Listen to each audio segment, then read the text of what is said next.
সকাল সকাল রেডি হয়ে বেরিয়ে পড়েছি বাবা মার সাথে অগ্রদ্বীপের গোপীনাথের মেলায়। তোমরা অনেকেই জানো যে এখন 3 দিন ধরে অগ্রদ্বীপে গোপীনাথের বিশাল বড় মেলা হচ্ছে, যেখানে অনেক জায়গা থেকে প্রচুর মানুষ আসে। তা আমি কোনোদিন যাইনি, এই প্রথম যাচ্ছি অগ্রদ্বীপে গোপীনাথের মেলায়। তার জন্য এই যে টোটোতে উঠে পড়েছি। আমাদের বেথুয়া থেকে টোটো, অটো, বাস অনেক কিছুই যায়।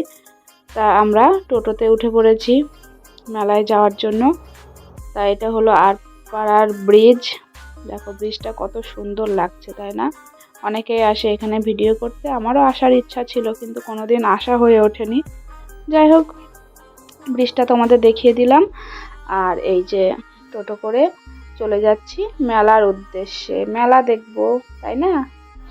তা টোটো থেকে নেমে পড়লাম। টোটো তো মন্দিরের, গোপীনাথের মন্দিরের অনেক আগে, বহু আগে নামিয়ে দিল, কেননা এখানে প্রচণ্ড গাড়ির জ্যাম পড়েছে।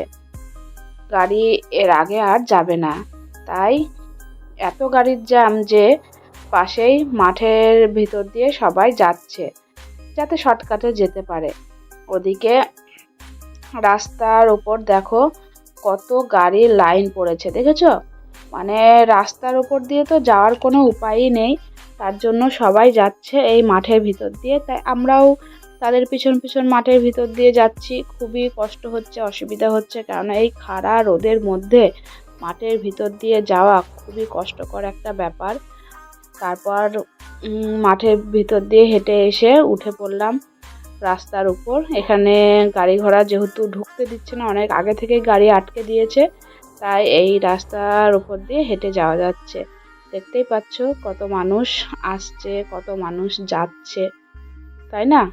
তা অবশেষে পৌঁছে গেলাম মন্দিরের কাছে। আর এখানে তো সেই ভিড়, প্রথমে এসেই দাঁড়িয়ে পড়লাম পুজো দেওয়ার জন্য, পুজো দেওয়ার লাইনে। লাইন তো বহু দূর, মানে অনেক দূর লাইন। তা যাই হোক, এসেছি যখন পুজো তো দিতেই হবে, তাই না? তাই লাইনে দাঁড়িয়ে পড়েছি। অবশেষে লাইন ঠেলতে ঠেলতে এসে পৌঁছালাম গোপীনাথের মন্দিরের কাছে। ওই যে ওইটা হলো গোপীনাথের মন্দির। তাই মন্দিরের কাছে এসে পৌঁছলাম। এসে ঠাকুরের বাটা নিয়ে নিলাম। এখান থেকে পুজো দেওয়ার জন্য বাটা তো নিতেই হবে, তাই না? তা বাটা নিয়ে নিয়েছি। আর এই যে আমার হাতে হলো পুজো দেওয়ার জন্য বাটা। আমি এই প্রথম আসলাম গোপীনাথের মেলায়, আর এসে পুজো দেব বলে ভিতরে যাচ্ছি। পুজো দেওয়া হয়ে গেছে। ভিতরে এতটাই ভিড় ছিল, আর তার জন্য তোমাদের ভিডিও করে দেখাতে পারলাম না মন্দিরের ভিতরেরটা। পুজো দিয়ে বেরিয়ে পড়েছি। এসে এবার একটু খাওয়া দাওয়া করে নিচ্ছি। এখানে প্রচুর আখড়া রয়েছে। যারা এই গোপীনাথের মেলায় এসেছো তারা জানবে যে এই মেলায় প্রচুর আখড়া থাকে, আর এখানে অঢেল খাওয়া দাওয়া। এখানে এসে হোটেলে বা রেস্টুরেন্টে খাওয়ার প্রয়োজন পড়ে না, যে কোনো আখড়ায় বসে পড়লেই তুমি খাবার পেয়ে যাবে। তা আমরাও এসে বসে পড়েছি খাবারের জন্য। আমরা এখানে এসে গোপীনাথের প্রসাদ খেয়ে নিলাম। এটাই হলো গোপীনাথের ভোগ প্রসাদ।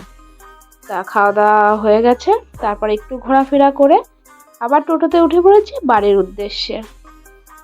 তা তোমাদের ভিডিওটি কেমন লাগলো অবশ্যই জানিও। আর যারা যারা মেলায় আসোনি, আজকেই তো শেষ, তা সামনের বছর অবশ্যই এসো গোপীনাথের মেলায়। তা সবাই ভালো থেকো, সুস্থ থেকো। আজকের মতো ভিডিওটি এখানেই শেষ করছি। তা সবাইকে জানাই টাটা, বাই, জয় গোপীনাথ।